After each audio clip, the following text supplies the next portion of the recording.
नमस्कार साथियों, के ऑनलाइन प्लेटफॉर्म में आपका हार्दिक स्वागत है। हम लोग राजस्थान का करंट अफेयर्स पढ़ रहे हैं और राजस्थान के करंट अफेयर्स में अब तक हम लोगों ने जून 2025 तक की जो प्रमुख घटनाएं हैं वो पढ़ चुके हैं। आज हम लोग बात करेंगे जुलाई 2025 राजस्थान करंट अफेयर्स से संबंधित। तो शुरू करते हैं आज की हमारी क्लास जुलाई 2025 से संबंधित। सबसे पहले है 76वां राज्य स्तरीय वन महोत्सव। 76वां राज्य स्तरीय वन महोत्सव जो है उसका आयोजन जुलाई 2025 में किया गया है। उससे संबंधित हम लोग सबसे पहले बात करेंगे। बात करते हैं सबसे पहले इस राज्य स्तरीय वन महोत्सव के आयोजन को लेकर। इसका आयोजन है जो कब किया गया है इससे संबंधित हम लोग सबसे पहले बात करेंगे। अगर बात करें इस राज्य स्तरीय वन महोत्सव के आयोजन की तो इसका आयोजन 27 जुलाई 2025 को किया जाता है। 27 जुलाई 2025 को है जो इस राज्य स्तरीय वन महोत्सव का आयोजन किया जाता है और इसका जो शुभारंभ है वो राजस्थान के मुख्यमंत्री भजनलाल शर्मा करते हैं। इसका शुभारंभ राजस्थान के जो सीएम हैं भजनलाल शर्मा उनके द्वारा किया जाता है। और सिंदूर जो एक पौधा होता है, सिंदूर पौधा लगाकर इस राज्य स्तरीय वन महोत्सव जो समारोह है इसका शुभारंभ मुख्यमंत्री भजनलाल शर्मा के द्वारा 27 जुलाई 2025 को है जो किया जाता है। इस समारोह के अंदर विशेष अगर आकर्षण की बात करें तो इस समारोह में एक तो आपके अमृता देवी बिश्नोई की स्मृति में जो वन पुरस्कार हैं वो दिए जाते हैं। तो इसमें जो सबसे महत्वपूर्ण आकर्षण का केंद्र है एक तो है अमृता देवी बिश्नोई। अमृता देवी बिश्नोई स्मृति अवार्ड, स्मृति जो पुरस्कार हैं उनकी हम लोग बात करेंगे। इस दिन अमृता देवी बिश्नोई जो स्मृति पुरस्कार है वो पुरस्कार प्रदान किए गए थे। ये पुरस्कार मुख्यतः वन संरक्षण के लिए, वन जो संरक्षण के लिए जो व्यक्ति काम करता है विशेष रूप से उन व्यक्तियों को है जो ये पुरस्कार प्रदान किए जाते हैं। तो इन पुरस्कारों की हम लोग बात करेंगे। इन पुरस्कारों की अगर हम लोग बात करें तो ये पुरस्कार एक तो दिया गया है अजित सिंह को, अजित सिंह। इस दिन 27 जुलाई को ये एक पुरस्कार प्रदान किया गया है अजित सिंह को। अजित सिंह है लक्ष्मणगढ़ के, लक्ष्मणगढ़ सीकर, लक्ष्मणगढ़ सीकर के अजित सिंह को वन्य जीव एवं वन संरक्षण की श्रेणी में ये पुरस्कार है जो प्रदान किया गया है, अमृता देवी बिश्नोई पुरस्कार। देखो पुरस्कार पूछे जा सकते हैं, ध्यान रखना है। हाल ही के अंदर पटवारी का एग्जाम हुआ था, हालांकि मुख्य तत्व दे रखा था कि राष्ट्रीय स्तर की जो घटनाएं हैं वो आएगी, लेकिन कुछ कुछ प्रश्न जो मैंने करंट के देखे थे वो राज्य स्तरीय करंट भी पूछे गए थे। देखो पेपर सेट होने से पहले कुछ भी मालूम नहीं है कि कहां से किस प्रकार का प्रश्न आएगा। हमारा प्रयास ये है कि आपको ऐसा मैटर उपलब्ध करवाया जाए ताकि आपके प्रश्न है जो उससे बाहर नहीं जाएं। ये प्रयास हम लोग कर रहे हैं और इसलिए जो भी छोटी मोटी घटनाएं हैं उनको, जो महत्वपूर्ण घटनाएं नजर आ रही हैं उन सबको हम लेने का प्रयास कर रहे हैं ताकि प्रश्न अधिनियम सेवा चयन बोर्ड हालांकि इतने डीप जाके प्रश्न नहीं पूछ रहे हैं, साधारण सीधे प्रश्न पूछे जाते हैं। पिछली क्लास के अंदर हमने आरपीएससी के चेयरमैन के बारे में बात की थी, तो आरपीएससी की चेयरमैन से संबंधित भी प्रश्न आया था। तो ऐसे प्रश्न ही पूछे जाते हैं, ज्यादा दिक्कत वाली बात इसके अंदर नहीं है और विश्वास ऐसा है कि एक भी प्रश्न आपके इन क्लासों से बाहर नहीं जाएगा। आप विश्वास बना के रखिए और साथ में जो अच्छे से आप नोट्स है जो बनाते जाइए। जो तो एक पुरस्कार इसमें अजीत सिंह को दिया गया है, अजीत सिंह लक्ष्मणगढ़ सीकर के हैं, इनको ये पुरस्कार प्रदान किया गया है। ऐसा माना जाता है कि इन्होंने एक प्रण लिया था कि जब तक ये 51,000 पौधे नहीं लगाते हैं तब तक ये चंपल नहीं पहनेंगे, जूते नहीं पहनेंगे। और इसी प्रेरणा से इन्होंने है जो वृक्षों को अधिक से अधिक बढ़ावा दिया, अधिक से अधिक पौधे है जो लगाए थे, इसलिए इनको वन संरक्षण एवं वन्य जीव संरक्षण की श्रेणी में है जो आपके ये पुरस्कार प्रदान किया गया है। ये नाम बहुत अच्छे से आपको ध्यान में रखना है। दूसरे अगर नाम की बात करें तो डॉक्टर गौरी शंकर है ना, डॉक्टर गौरी शंकर जो है शर्मा, इनको भी वन्य जीव संरक्षण के क्षेत्र में, वन एवं वन्य जीव संरक्षण के क्षेत्र में अमृता देवी बिश्नोई जो पुरस्कार है वो प्रदान किया गया था। और एक है आपके गोविंद भारद्वाज, गोविंद भारद्वाज। ये तीन नाम अच्छे से आपको ध्यान रखने हैं। इन तीन व्यक्तियों को 27 जुलाई को जो वन महोत्सव आयोजित होता है, इस महोत्सव के अंदर अमृता देवी बिश्नोई जो स्मृति के अंदर पुरस्कार है वन संरक्षण के लिए ये पुरस्कार प्रदान किए गए हैं। ये दोनों संबंधित हैं आपके कोटपुतली बहरोड से, कोटपुतली बहरोड से संबंधित हैं। और इनको है जो ये वन संरक्षण एवं वन्य जीव संरक्षण के लिए पुरस्कार प्रदान किए गए हैं। अच्छे से ये नाम आपको ध्यान में रखने हैं। और ये जो समारोह है आपके 27 जुलाई को आयोजित होता है जयपुर के अंदर, और इसका जो शुभारंभ है मुख्यमंत्री भजनलाल शर्मा के द्वारा सिंदूर का पौधा लगा के है जो इसका शुभारंभ किया जाता है, ये आपको ध्यान में रखना है। ठीक है, इसके बाद में नेक्स्ट है रताड़ियारी ढेबरी। रताड़ियारी ढेबरी एक स्थान है जो हाल ही के अंदर आपके चर्चा में रहा है।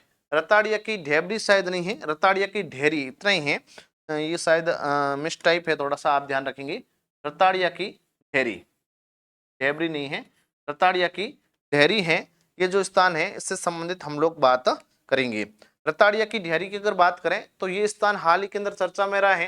करंट के हिसाब से तो आपको बहुत अच्छे से ध्यान में रखनी है, लेकिन इतिहास के हिसाब से मैं बोलूँ तो भी कोई अतिशयोक्ति नहीं है, क्योंकि ये जो स्थान है ये हमारे राजस्थान के जैसलमेर जिले के अंदर हाल ही के अंदर उत्खनन के अंदर खोजा गया है।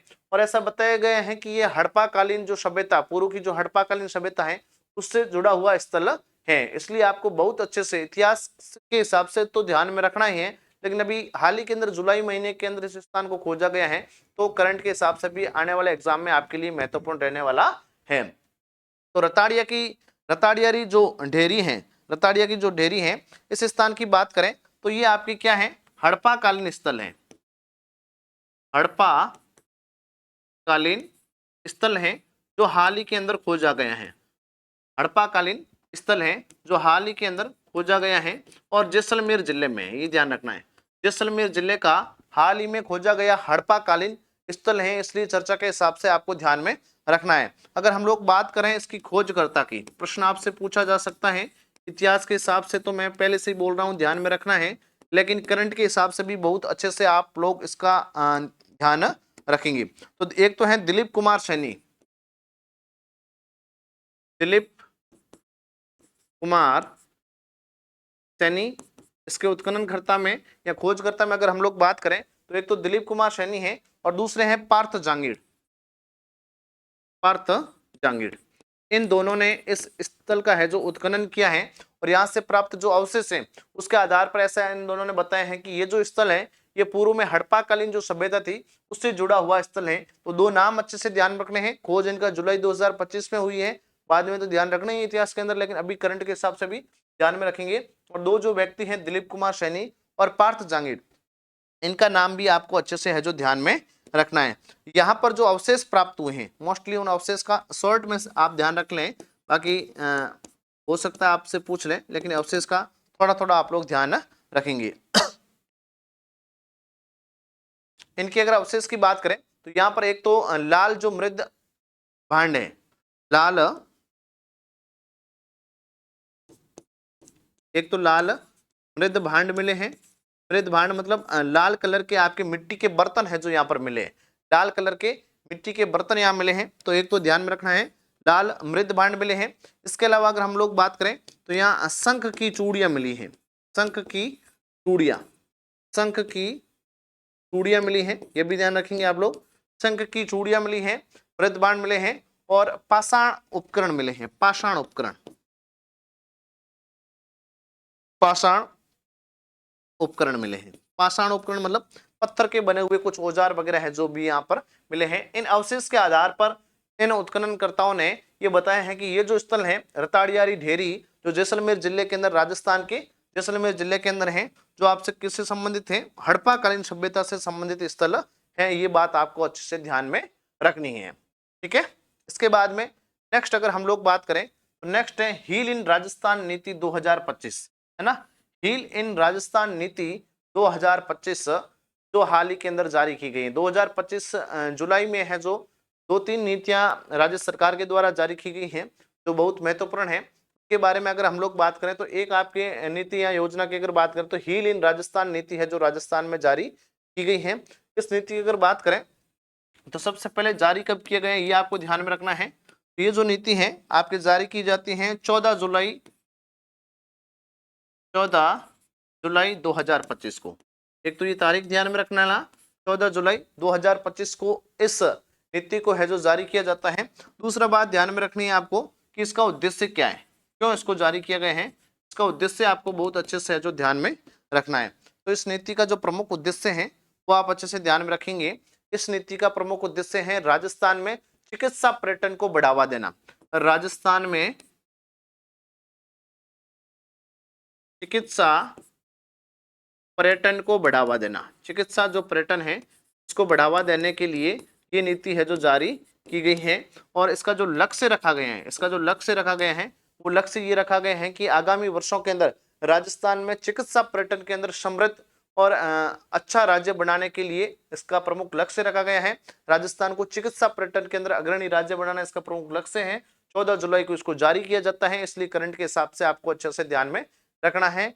हील इन राजस्थान 2025 जो नीति है ये आप लोग ध्यान में रखेंगे। इसके बाद में है पंडित दीनदयाल उपाध्याय गरीबी मुक्त गांव योजना। हालांकि इस गांव जो योजना है इसके बारे में हम पूर्व में चर्चा कर चुके हैं, लेकिन फिर भी करंट के हिसाब से थोड़ा सा आप इसको पुनः ध्यान में रखेंगे। जुलाई के अंदर ये फिर से चर्चा में आई है। इस नीति की अगर बात करें तो पंडित दीनदयाल उपाध्याय जो गरीबी मुक्त गांव योजना है, गरीबी मुक्त गांव नाम से स्पष्ट है कि गांवों को किससे मुक्त करना है, गरीबी को। गरीबी मतलब एक बीपीएल जो श्रेणी चलती है, जो गरीबी रेखा से निजी जीवन यापन करने वाले जो लोग हैं उनके जीवन स्तर को ऊंचा बढ़ाने के लिए ये जो योजना है, ये नीति है, ये राज्य सरकार के द्वारा जारी की गई है। इस नीति के तहत प्रथम चरण के अंदर, पहले चरण में राजस्थान के अंदर लगभग 5000 गांवों को, कितने गांवों को, 5000 गांवों को क्या करना है, गरीबी मुक्त करना है। 5000 गांवों को गरीबी मुक्त करने का है जो लक्ष्य रखा गया है। 5000 गांवों को गरीबी मुक्त करने का है जो लक्ष्य रखा गया है। गरीबी मुक्त करने का लक्ष्य राज्य सरकार के द्वारा है जो रखा गया है। एक बात तो ये ध्यान में रखनी है, डायरेक्ट वन लाइनर प्रश्न आपसे किया जाएगा और सीधा पूछा जाएगा कि पंडित दीनदयाल उपाध्याय गरीबी मुक्त गांव जो योजना है, इस योजना के तहत राजस्थान में है जो कितने गांवों को है जो प्रथम चरण में गरीबी मुक्त करने का लक्ष्य रखा गया है, तो 5000 गांवों को। एक बात तो ये ध्यान में रखनी है, डायरेक्ट वन लाइनर प्रश्न बनेगा, जैसे मैं बोल रहा हूं ऐसा का ऐसा प्रश्न आपसे पूछा जा सकता है। दूसरा, अगर हम लोग बात करें इसके लिए कुल बजट का जो प्रावधान किया गया है वो है आपके लगभग 300 करोड़, 300 करोड़ रुपए, 300 करोड़ रुपए है जो आपके बजट का है जो प्रावधान इसके तहत किया गया है। एक बात ये भी साथ में आप लोग ध्यान में रखेंगे, और गरीबी रेखा से जो ऊपर आ चुके हैं, मतलब जो बीपीएल श्रेणी से ऊपर आ चुके हैं, गरीबी रेखा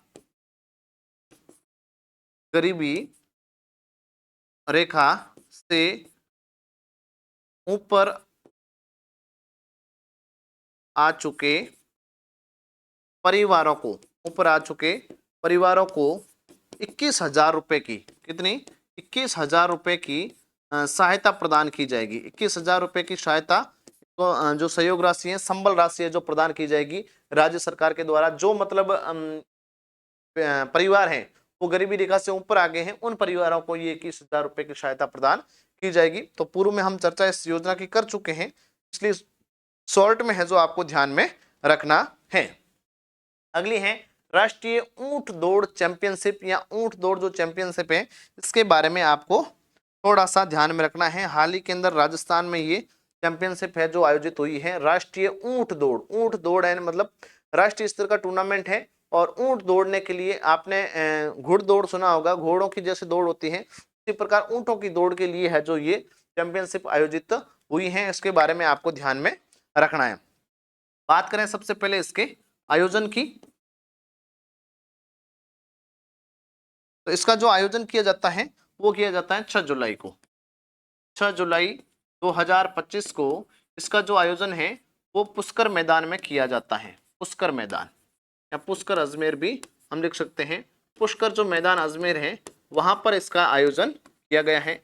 एक बात तो ये ध्यान में रखनी है, अजमेर के अंदर जो पुष्कर क्षेत्र है ये पशुओं के मेले के लिए भी प्रसिद्ध क्षेत्र है, यहाँ पर मेला भी लगता है। और इसी स्थान पर है जो आपके पहली बार आयोजन कब हुआ है, इसका पहली बार आयोजन किया है। इससे पहले कभी जो राष्ट्रीय स्तर की ऊंट दौड़ है उसका आयोजन नहीं हुआ है, तो पहली बार इसका आयोजन हुआ है। एक बात ये भी ध्यान में रखेंगे, अगर पूछ ले तो 6 जुलाई 2025 को इसका आयोजन पुष्कर मैदान में किया गया है। और इसमें लगभग 8 राज्यों के, कितने राज्यों के, 8 राज्यों के 50 से अधिक, 50 प्लस मान सकते हैं, 50 प्रतिभागियों ने इसमें क्या लिया है, भाग लिया है। 50 प्रतिभागियों ने भाग लिया है इस ऊंट दौड़ के अंदर। 50 प्रतिभागियों ने, 8 राज्यों के 50 प्रतिभागियों ने इस ऊंट दौड़ के अंदर है जो भाग लिया है, ये ध्यान में रखना है। राष्ट्रीय स्तर की ऊंट दौड़ है जिसका हाल ही के अंदर राजस्थान में 6 जुलाई 2025 को है जो आयोजन किया गया है। इसके बाद में है सीमावर्ती जिलों के दुग्ध उत्पादकों के लिए विशेष योजना। सीमावर्ती जो जिले हैं उनमें जो दुग्ध उत्पादक हैं, रजिस्टर्ड जो दुग्ध उत्पादक हैं, उनके लिए एक विशेष योजना है जो जुलाई 2025 में राज्य सरकार के द्वारा जारी की गई है। उसके संबंध में भी आपको ध्यान रखना, हो सकता है इसके किसी प्रावधान से संबंधित आपसे प्रश्न है जो किया जाए। तो सीमावर्ती जिलों के दुग्ध उत्पादकों के लिए जो एक विशेष योजना है, इसके बारे में अगर हम लोग बात करें तो ये योजना राजस्थान जो डेयरी विभाग है, सबसे पहले जारी किसके द्वारा की गई है, राजस्थान जो डेयरी विभाग है, इस डेयरी विभाग के द्वारा ये योजना जारी की गई है। एक बात तो ये ध्यान में रखनी है। अब इसमें सीमावर्ती जिले कौन से, राजस्थान डेयरी विभाग के द्वारा ये योजना जारी की गई है। इसमें आपके जो सीमावर्ती जिले हैं, गुजरात सीमा से लगे हुए, गुजरात सीमा से लगे राजस्थान के सीमावर्ती जिले, राजस्थान के सीमावर्ती 4 जिले मोस्टली है, उन 4 जिलों में ये योजना प्रारंभ की है। 4 जिले कौन कौन से ध्यान रखना है, एक तो आपके हैं उदयपुर, उदयपुर है, उदयपुर के साथ में 2 नंबर पे बांसवाड़ा जिला ध्यान रखना है, बांसवाड़ा। 3 नंबर पे बाड़मेर जिला ध्यान में रखना है, बाड़मेर। और 4 पे आपको ध्यान रखना है जालोर, जालोर। ये जो जिले हैं इन जिलों में ये योजना प्रारंभ की। देखो सीधा प्रश्न पूछा जाएगा, सीमावर्ती लिखा हुआ आ रहा है तो डायरेक्ट आप ये मत सोच लेना कि सीमावर्ती लिखा है तो कहीं ये बॉर्डर वाले एरिया तो नहीं है, जैसलमेर है, बाड़मेर है, बीकानेर है, ये नहीं। सीमावर्ती मतलब गुजरात की सीमा से लगे हुए जिले हैं, उसमें ये राजस्थान जो डेयरी विभाग है इसके द्वारा ये योजना प्रारंभ की गई है कि गुजरात की सीमा से लगे हुए 4 जो प्रमुख जिले हैं, जिसमें आपके उदयपुर है, बांसवाड़ा है, बाड़मेर है, जालोर है, इसमें क्या है, इसमें जो पंजीकृत दूध उत्पादक हैं कितने, 20,000 प्लस, 20,000 प्लस जो पंजीकृत मतलब रजिस्टर्ड जो दुग्ध उत्पादक हैं, इन दुग्ध उत्पादकों के लिए ये योजना है।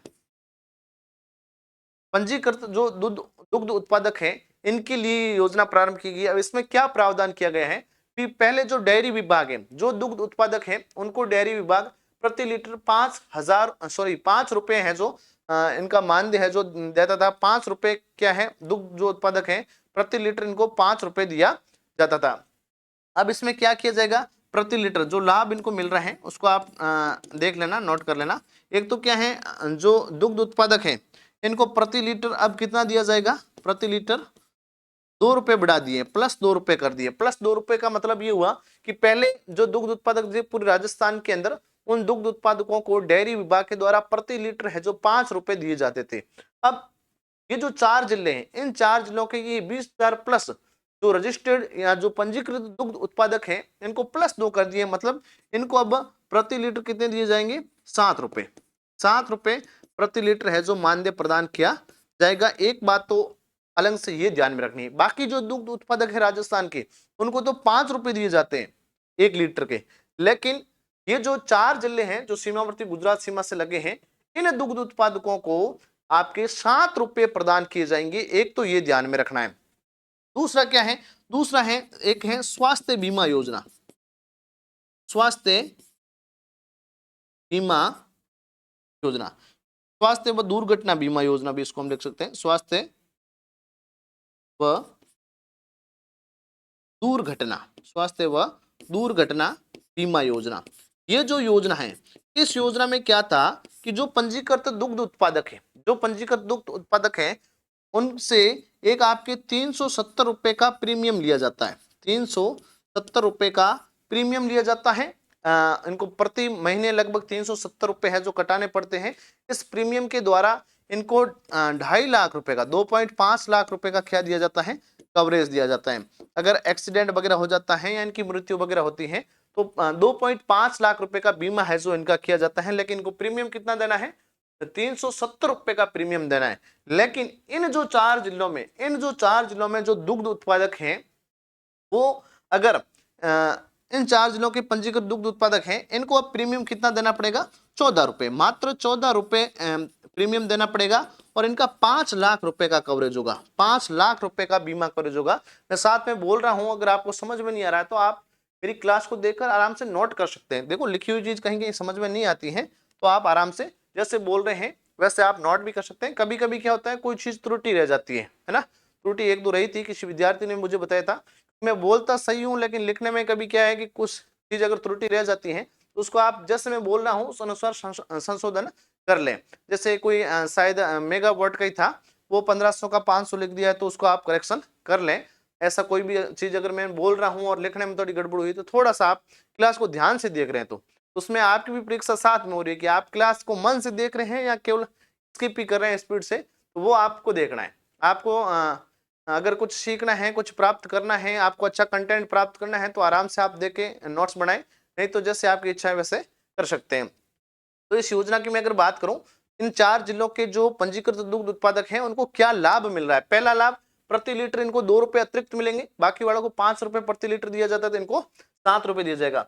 दूसरा, स्वास्थ्य जो दुर्घटना बीमा है इसमें भी इनको फायदा है। फायदा ये है कि बाकी वालों को 370 के प्रीमियम में 2.5 लाख का जो बीमा है वो किया जाता है, लेकिन इनका बीमा दोगुना है, 5 लाख का बीमा किया जाएगा और बीमे का प्रीमियम मात्र 14 रुपए, मात्र 14 रुपए है। इसके अलावा आपके जो सरस मायरा योजना हम पहले चर्चा कर चुके हैं, तो सरस मायरा योजना में इनको 21,000 रुपए प्रदान किए जाएंगे। जो बच्चे की शादी पर जो मायरा योजना है इसके तहत इन दुग्ध उत्पादकों को 21,000 रुपए प्रति बच्ची पर दिए जाएंगे। ये भी आपको अलग से थोड़ा ध्यान रखना है। तो ये सीमावर्ती जिलों के लिए दुग्ध उत्पादक जो 4 जिले हैं यहाँ के पंजीकृत दुग्ध उत्पादक हैं उनके लिए अलग से एक्स्ट्रा फायदा है, थोड़ा सा आपको ध्यान में रखना है। ठीक है, हाँ। इसके बाद में है राष्ट्रीय कृषि वैज्ञानिक पुरस्कार। राष्ट्रीय कृषि वैज्ञानिक जो पुरस्कार है इसके बारे में हम लोग बात करेंगे। अगर बात करें इसके आयोजन की कि कब इनका वितरण किया गया है, राष्ट्रीय कृषि वैज्ञानिक जो पुरस्कार है इनका आयोजन या वितरण की अगर हम लोग बात करें तो इसका जो वितरण है या इसको वितरण बोल दें, वितरण या इस समारोह का जो आयोजन है वो आपके किया जाता है 16 जुलाई को, 16 जुलाई 2025 को, 16 जुलाई 2025 को नई दिल्ली के अंदर ये पुरस्कार वितरण किए जाते हैं। बहुत महत्वपूर्ण है, मुझे ऐसा लग रहा है कि आपके आने वाले परीक्षा के अंदर ये प्रश्न पूछा जाएगा कि राष्ट्रीय कृषि वैज्ञानिक पुरस्कार 2025 किसे प्रदान किया गया है। तो बहुत अच्छे से आपको ध्यान रखना है, 16 जुलाई को तो ये समारोह आयोजित होता है और 16 जुलाई को नई दिल्ली के अंदर है जो इन पुरस्कारों का वितरण किया जाता है। राजस्थान के अंदर जो काजरी के वैज्ञानिक है किसे किया गया है या किसे प्रदान किया गया है, तो राजस्थान के अंदर काजरी के जो वैज्ञानिक हैं डॉक्टर धीरज सिंह, है ना। काजरी जो संस्थान है, काजरी के वैज्ञानिक हैं, काजरी के वैज्ञानिक हैं डॉक्टर धीरज सिंह, काजरी के वैज्ञानिक डॉक्टर धीरज सिंह को यह पुरस्कार दिया गया है। डॉक्टर धीरज सिंह को यह पुरस्कार दिया गया है। बहुत अच्छे से नाम ध्यान रखना है, काजरी के वैज्ञानिक डॉक्टर धीरज सिंह को ये राष्ट्रीय आपके कृषि वैज्ञानिक जो पुरस्कार है वो दिया गया है। काजरी संस्थान हमारे जोधपुर के अंदर स्थापित है, 1959 के अंदर स्थापित किया गया है। शुष्क क्षेत्र के अंदर, पश्चिम जो शुष्क क्षेत्र है इनके अंदर ये संस्थान है जो काम करती हैं और इसके जो वैज्ञानिक हैं डॉक्टर धीरज सिंह उनको है जो ये पुरस्कार दिया गए हैं। बहुत अच्छे से ये नाम आपको ध्यान रखना है, 16 जुलाई को ये पुरस्कार प्रदान किया गया। ठीक है, इसके बाद में नेक्स्ट है भारत गौरव अवार्ड समारोह 2025। भारत गौरव जो अवार्ड समारोह है इनका आयोजन 3 जुलाई को किया गया है। 12वां इसका संस्करण था, इससे पहले 11 संस्करण, 11 ऐसे पुरस्कार है जो दिए जा चुके हैं। तो इससे संबंधित भी हो सकता है आपसे प्रश्न कर लें, इसलिए 5 ऐसे व्यक्ति हैं राजस्थान से संबंधित उनको है जो ये पुरस्कार दिया गया है। तो इसका आयोजन या वितरण की अगर बात करें तो इन पुरस्कार समारोह का जो आयोजन है आयोजन वो किया जाता है आपके 3 जुलाई को, 3 जुलाई 2025, 3 जुलाई 2025 को इस समारोह का है जो आयोजन किया जाता है। और इसका जो संस्करण है, इसका जो संस्करण है वो संस्करण है आपके 12वां इस पुरस्कार का संस्करण है। इससे पहले 11 ऐसे पुरस्कार समारोह है जो आयोजित किए गए हैं, ये आपको ध्यान में रखना है। दूसरी अगर बात करें, इस समारोह का आयोजनकर्ता किसके द्वारा है जो इस समारोह का आयोजन किया गया है, ये आपको ध्यान में रखना है। ब्रिटिश संसद ऑफ हाउस ऑफ कॉमन्स जो है, ब्रिटिश संसद हाउस ऑफ कॉमन्स, ब्रिटिश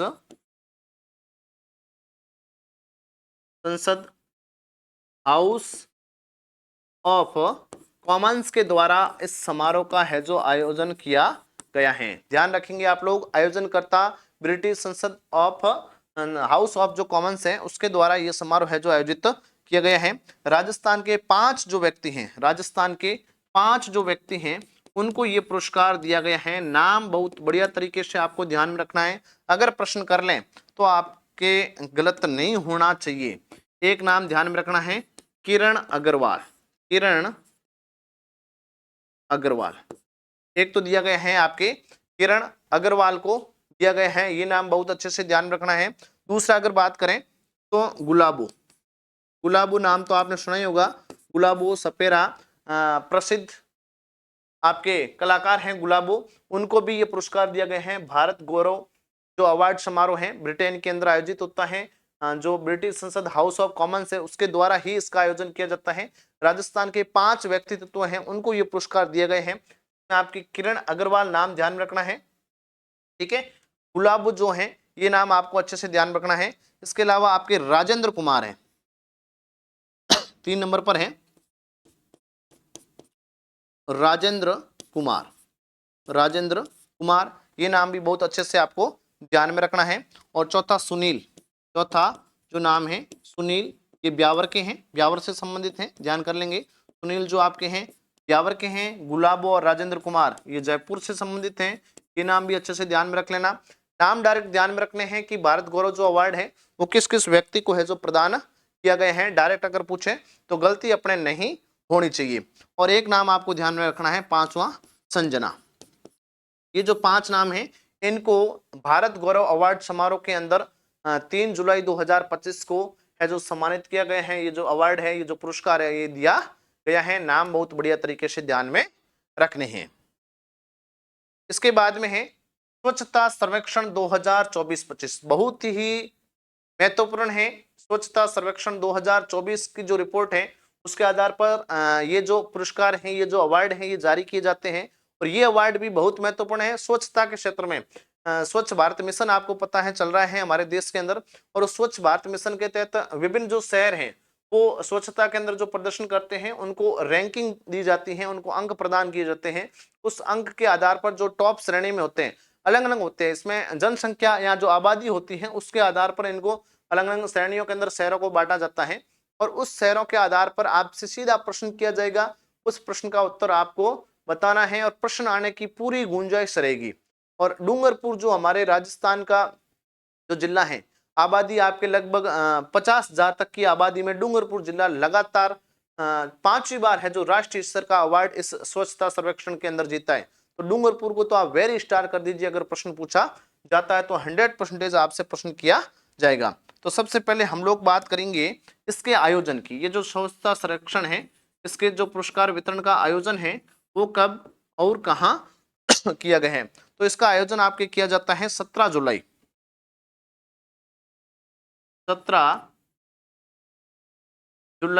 2025 को है जो इसका आयोजन किया जाता है। एक बात तो ये ध्यान में रखनी है, दिल्ली के अंदर ही इसका आयोजन होता है। तो इसका आयोजन कब किया गया है, 17 जुलाई 2025 को किया गया है। आवासन और जो शहरी मंत्रालय है किसके द्वारा किया जाता है, आवासन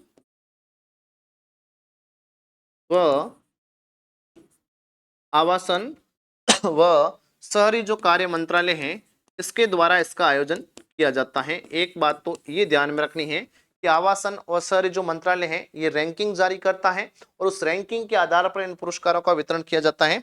17 जुलाई को है जो इनका वितरण किया गया है।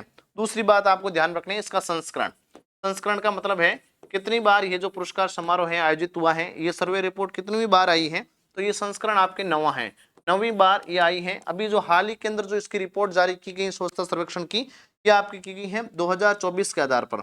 2024 के आधार पर ये रिपोर्ट है जो जारी की गई है, ये बात ध्यान में रखनी है।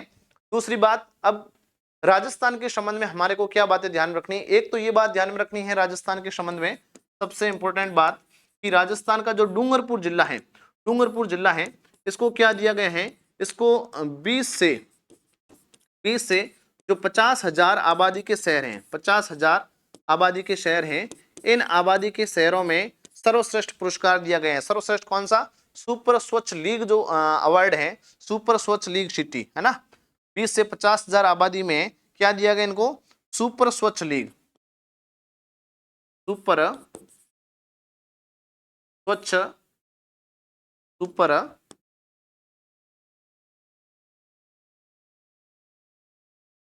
स्वच्छ लीग पुरस्कार है ना। सुपर स्वच्छ लीग जो पुरस्कार है ये आपके प्रदान किया गया है डूंगरपुर जिले को, डूंगरपुर जिले को। और डूंगरपुर जिले को ये जो पुरस्कार दिया गया है ये 5वीं बार दिया गया है राष्ट्रीय पुरस्कार, 5वीं बार स्वच्छता के श्रेणी में राष्ट्रीय पुरस्कार डूंगरपुर जिले को दिया गया है। तो ये नाम बहुत अच्छे तरीके से आपको ध्यान में रखना है और ये नाम कहीं ना कहीं आपके एग्जाम के अंदर इर्द गिर्द घूम रहा है, मुझे लग रहा है।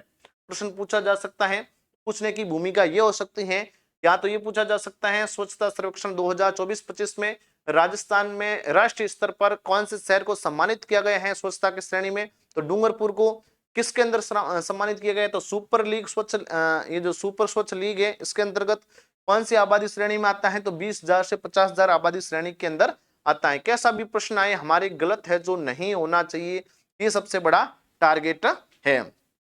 ठीक है, अब इसमें अन्य जो शहर है उनकी रैंकिंग अगर आपको देखनी है तो देख लें आप, 10 लाख से अधिक आबादी के अंदर है ना, 10 लाख प्लस आबादी के अंदर श्रेणी में राजस्थान के कौन से शहर की क्या रैंकिंग है। थोड़ा इसमें अगर हम देखें 10 लाख प्लस आबादी में राजस्थान का जयपुर शहर आता है और जयपुर शहर में भी जयपुर ग्रेटर है और जयपुर हेरिटेज है, दो अलग अलग ध्यान रखना है। एक जयपुर ग्रेटर मतलब जयपुर महान और जयपुर हेरिटेज मतलब जो किलों वाला जो संरक्षण वाला क्षेत्र है इसको इसमें शामिल किया जाता है। तो उनकी रैंकिंग हमारे को देखनी है। एक तो आता है जयपुर ग्रेटर, जयपुर ग्रेटर, ये जो जयपुर ग्रेटर है इसकी आपके जो रैंकिंग है वो है 16वीं रैंकिंग है ऑल इंडिया के अंदर। पूरे भारत में जयपुर ग्रेटर इस स्वच्छता सर्वेक्षण 2024-25 में आपके 16वीं रैंकिंग है 10 लाख प्लस आबादी वाले शहरों में। देखो ये प्रश्न भी सीधा पूछा जा सकता है, इसलिए ध्यान रखना बहुत जरूरी है। दूसरी बात अगर हम बात करें जयपुर हेरिटेज की, जयपुर जो हेरिटेज है, हेरिटेज, जयपुर हेरिटेज की जो रैंकिंग है वो 20वीं है। ये दो नाम अच्छे से ध्यान रखना है, जयपुर के हैं, जयपुर ग्रेटर 16वीं और जयपुर हेरिटेज जो 20वीं रैंकिंग पर है, ये भी आपसे पूछा जा सकता है, इसलिए ये नाम बड़े जरूरी हैं। अगर 50,000 प्लस आबादी का अगर आपसे पूछ लें कि 50,000 प्लस जो आबादी है, इस 50,000 प्लस आबादी में हमारे सीकर शहर आता है,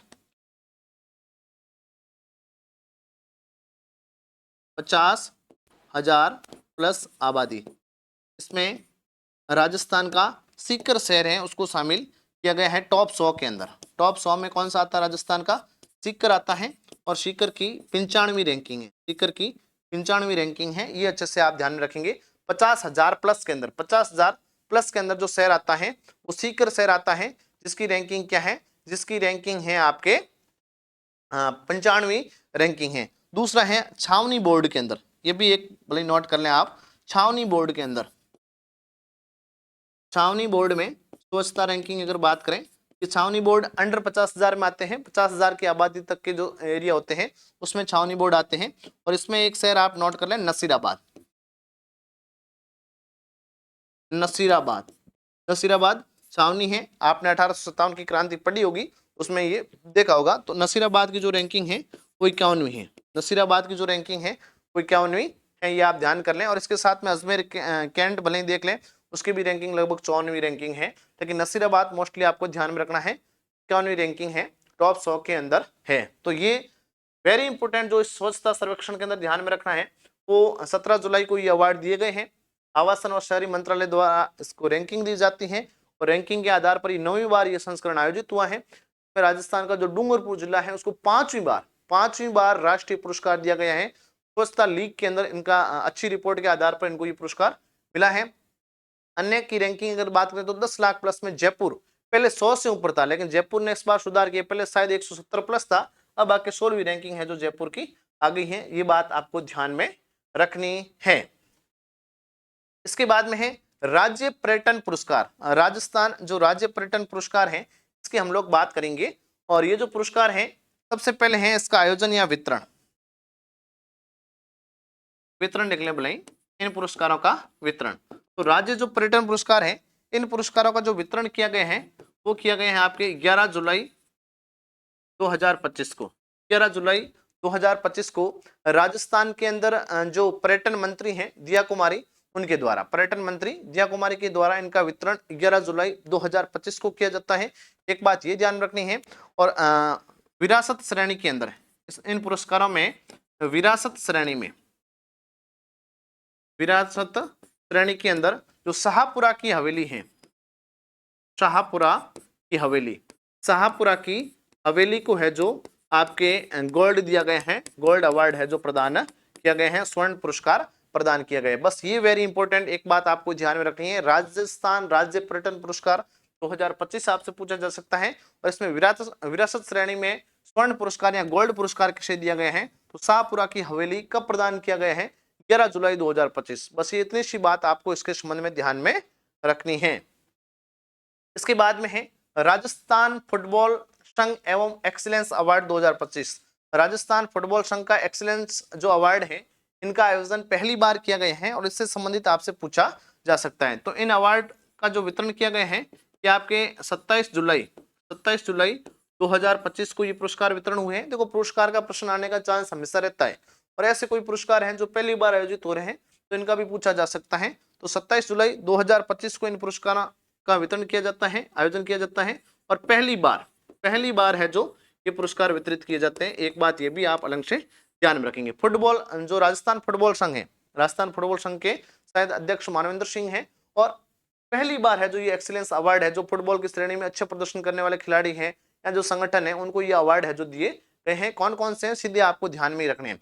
सबसे पहले है best domestic footballer of the year. Domestic मतलब घरेलू, जो घरेलू सबसे बढ़िया फुटबॉल के अंदर प्रदर्शन करने वाला खिलाड़ी है उसको ये पुरस्कार दिया जाता है। सबसे सर्वश्रेष्ठ खिलाड़ी जिन्होंने घरेलू फुटबॉल के अंदर सबसे अच्छा प्रदर्शन किया है तो ये अवार्ड दिया गया है अल्ताफ हुसैन को है जो ये पुरस्कार दिया गया है। सर्वश्रेष्ठ रेफरी मतलब खेल के अंदर जो निर्णय की भूमिका निभाते हैं मैदान के अंदर उनको ये अवार्ड दिया जाएगा। और राजस्थान के अंदर सबसे सर्वश्रेष्ठ रेफरी का जो पुरस्कार दिया गया है करमवीर खिचड़ और जस्टिन जैस को है जो ये अवार्ड दिया गया है। अगला है आपका emerging player of the year का जो अवार्ड है ये विशाल कलोसिया और धैर्य को है जो पुरस्कार दिया गया। इमर्जिंग मतलब जो सबसे युवा खिलाड़ी हैं और डेब्यू करते हैं फुटबॉल के अंदर, सबसे बेहतरीन प्रदर्शन करने वाले इन खिलाड़ियों को है जो ये अवार्ड दिया जाता है। सर्वश्रेष्ठ जिला फुटबॉल संघ में पुरुष के अंदर तो आपके हनुमानगढ़ है और महिला के अंदर आपके हैं बीकानेर है, ध्यान रखना है। महिला के अंदर बीकानेर को पुरस्कार दिया गया है और पुरुष के अंदर सर्वश्रेष्ठ जिला जो फुटबॉल संघ है वो आपके हनुमानगढ़ है। ये बात आपको ध्यान में रखनी है। इसके बाद है world police and fire games हैं, इनके बारे में आपको ध्यान रखना है। प्रश्न यहाँ से पूछे जाने की संभावना रहेगी। इनके अगर आयोजन की बात करें तो इनका आयोजन होता है 27 जून से 7 जुलाई तक।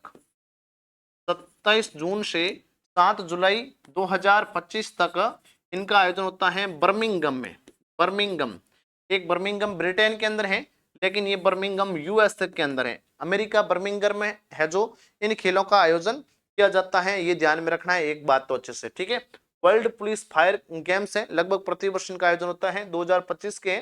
और राजस्थान पुलिस से संबंधित, जरूरी नहीं कि वो राजस्थान का मूल निवासी हो, लेकिन राजस्थान पुलिस के अंदर अगर सेवा दे रहा है या राजस्थान के अंदर सेवा दे रहा है, वो अच्छे जो खिलाड़ी हैं वो इस इवेंट के अंदर भाग लेते हैं।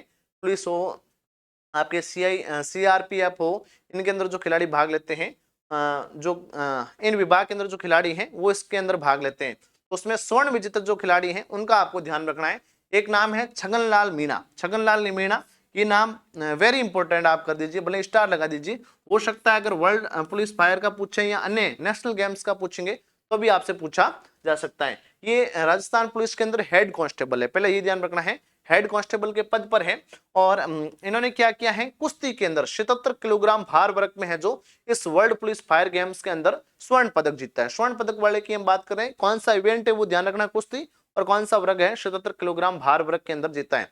इन्होंने नेशनल गेम्स के अंदर जो उत्तराखंड में 38वें नेशनल गेम्स आयोजित हुए थे उसमें भी इन्होंने पदक जीता था राजस्थान के लिए, और ये राजस्थान की पुलिस में लगे हुए हैं।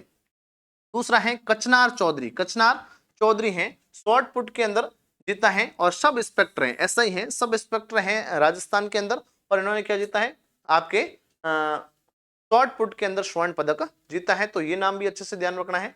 अगला है दिलीप कुमार मालवा। दिलीप कुमार मालवा कराटे के अंदर स्वर्ण पदक जीता है और CRPF में ये राजस्थान के अंदर लगे हुए हैं। अगला है उमा चौधरी। जेवलिन थ्रो के अंदर, भाला फेंक के अंदर इन्होंने क्या जीता है, स्वर्ण पदक जीता है, और CRPF में हेड कांस्टेबल है राजस्थान के अंदर। अगला है कृष्णा शर्मा। कृष्णा शर्मा की अगर बात करें, वैसे ये हैं आपके बस्सी से, कृष्णा शर्मा की अगर बात करें, सॉरी चौमू से संबंधित हैं कृष्णा शर्मा, ऐसा ही है, सब इंस्पेक्टर हैं, और चौमू जयपुर की हैं, चौमू जयपुर की रहने वाली हैं। और इन्होंने क्या किया है, इन्होंने, कृष्णा शर्मा ने बॉक्सिंग के अंदर है जो आपके world police and fire games में स्वर्ण पदक जीता है। तो ये नाम भी बहुत बढ़िया तरीके से आपको ध्यान में रखना है। इसके बाद में है Indian para athletics championship 2025। Indian para athletics championship 2025 है, इसके संबंध में हम लोग बात करेंगे। सबसे पहले बात करेंगे इसके आयोजन की। आयोजन, इसका जो आयोजन है वो किया जाता है आपके 11 से 12 जुलाई को, 11 से 12 जुलाई 2025 को, 11 से 12 जुलाई 2025 को बेंगलुरु के अंदर है जो इसका आयोजन किया जाता है। एक बात तो ये ध्यान में रखनी है, चाहे आप नेशनल स्तर का करंट पढ़ रहे हैं, चाहे आप राज्य स्तर का पढ़ रहे हैं, इन पैरा जो खिलाड़ी हैं उनके लिए है एथलेटिक्स चैंपियनशिप है 2025 की। आयोजन 11-12 जुलाई 2025 को बेंगलुरु में आयोजित हुआ है, और इसका जो संस्करण है, इसका जो संस्करण है वो आपके हैं 7वां, ये भी 7वें देख लेना। इसका जो संस्करण हाल ही के अंदर आयोजित हुआ है वो आयोजित हुआ है 7वां संस्करण है, 7वीं बार ये इवेंट है जो आयोजित हुआ है। संस्करण का मतलब कितनी बार ये खेला जा रहा है, तो 7वां संस्करण है, ध्यान रखना है। हम लोग जो बात करेंगे वो वेरी इंपॉर्टेंट, जो आपकी बात करेंगे वो राजस्थान से संबंधित करेंगे कि राजस्थान का क्या प्रदर्शन रहा है। तो राजस्थान के संबंध में हम लोग इस पैरा इवेंट का जो एथलेटिक्स इवेंट आयोजित हुआ है इसकी बात करें तो सबसे पहले बात करेंगे स्वर्ण विजेता। नाम बहुत अच्छे से ध्यान में रखने हैं। स्वर्ण विजेता में एक नाम आता है सुंदर गुर्जर। सुंदर जो गुर्जर नाम है ये बहुत बढ़िया तरीके से आपको ध्यान में रखना है। सुंदर गुर्जर की जो श्रेणी है वो है आपके F46, F46 श्रेणी के अंदर आता है। महेंद्र गुर्जर, दोनों नाम ध्यान रखना है, महेंद्र गुर्जर F42 श्रेणी के अंदर आता है। इन दोनों ने भाला फेंक के अंदर, भाला फेंक के अंदर, या हम बोल सकते हैं जेवलिन थ्रो के अंदर स्वर्ण पदक जीते दोनों ने, सुंदर गुर्जर और महेंद्र गुर्जर। जो आपके महेंद्र गुर्जर हैं इन्होंने एक वर्ल्ड रिकॉर्ड बनाया है, विश्व इवेंट में भी पहले पदक जीता था, तब इनका जो स्कोर था 61 पॉइंट कुछ था, और यहाँ पर इन्होंने 63.89 मीटर का भाला फेंककर है जो स्वर्ण पदक जीता है, 63.89 मीटर, इसलिए इनका स्कोर भी बहुत अच्छे से आपको ध्यान रखना है। महेंद्र गुर्जर और सुंदर गुर्जर दोनों ही भाला फेंक से संबंधित है, दोनों की श्रेणी अलग है, F46 और F42, और दोनों ने स्वर्ण पदक जीता है। अगला है नाम प्रवीण, गोला फेंक के अंदर इन्होंने स्वर्ण पदक जीता है। खुशबू गिल F20 के अंदर इन्होंने भी गोला फेंक के अंदर आपके स्वर्ण पदक जीता है, ध्यान रखना है। और जगवीर सिंह ये आपके भरतपुर के हैं, जगवीर सिंह भरतपुर के हैं, नाम बहुत बढ़िया तरीके से ध्यान रखना है। इन्होंने एक नहीं, दो नहीं, तीन पदक है जो इस पैरा एथलेटिक्स में जीते हैं ना, कांस्य पदक भी जीते हैं 2, लेकिन यहाँ एक स्वर्ण पदक जीता है, और स्वर्ण पदक व्हील चेयर के अंदर जीता है। व्हील चेयर आप समझते होंगे, हॉस्पिटल के अंदर तो आपने देखी होगी, बाकी जो पैरा खिलाड़ी होते हैं जो जिनके पैर वगैरह नहीं होते हैं वो व्हील चेयर पर चलते हैं। इस व्हील चेयर की दौड़ होती है, और इस व्हील चेयर की दौड़ के अंदर इन्होंने स्वर्ण पदक जीता है राजस्थान के लिए, ये ध्यान रखना है। इसके अलावा अगर हम लोग बात करें तो रजत पदक विजेताओं के अंदर एक नाम आता है आपके संदीप चौधरी। संदीप चौधरी ने F44 कैटेगरी अंदर भाला फेंक में, वही जेवलिन थ्रो है, जेवलिन थ्रो के अंदर भारत का भविष्य बहुत तगड़ा है ना। नीरज चौधरी ने जब ओलंपिक के अंदर भारत के लिए पदक जीता था, स्वर्ण पदक, उसके बाद भाला फेंक में बहुत सारे खिलाड़ी हैं जो भारत के अंदर तैयार हो रहे हैं। और संदीप चौधरी पैरा के अंदर, ये पैरा खिलाड़ी है, इन्होंने रजत पदक जीता है भाला फेंक में। सुनील साहू है, T38 इनकी कैटेगरी है, 400 मीटर की दौड़ के अंदर, 400 मीटर की दौड़ के अंदर है जो इन्होंने क्या जीता है आपके रजत पदक। अर्जुन जांगिड़ T46 इनकी कैटेगरी है, लंबी कूद में इन्होंने भी रजत पदक जीता है। और कांस्य पदक में आपके बंटी जांगिड़ है, जगवीर सिंह, इन्होंने 2 कांस्य पदक जीते हैं व्हील चेयर के अंदर। ठाकरा राम मेघवाल है, इसके अलावा दुर्गा गहलोत है, विक्रम मीणा है, ये कुछ प्रमुख खिलाड़ी हैं जिन्होंने इस इवेंट के अंदर आपके कांस्य पदक भी जीते हैं। इंडियन पैरा एथलेटिक्स जो चैंपियनशिप 2025 के अंदर हाल ही में बेंगलुरु में आयोजित हुई है, इसमें राजस्थान का बहुत ही बढ़िया प्रदर्शन रहा था। तो ये आपके जुलाई माह की जो पहली क्लास है उसके अंदर हमने राजस्थान से संबंधित महत्वपूर्ण जो बातें हैं की हैं। अगली क्लास के अंदर अन्य जो बातें हैं उनके संबंध में हम लोग बात करेंगे। धन्यवाद।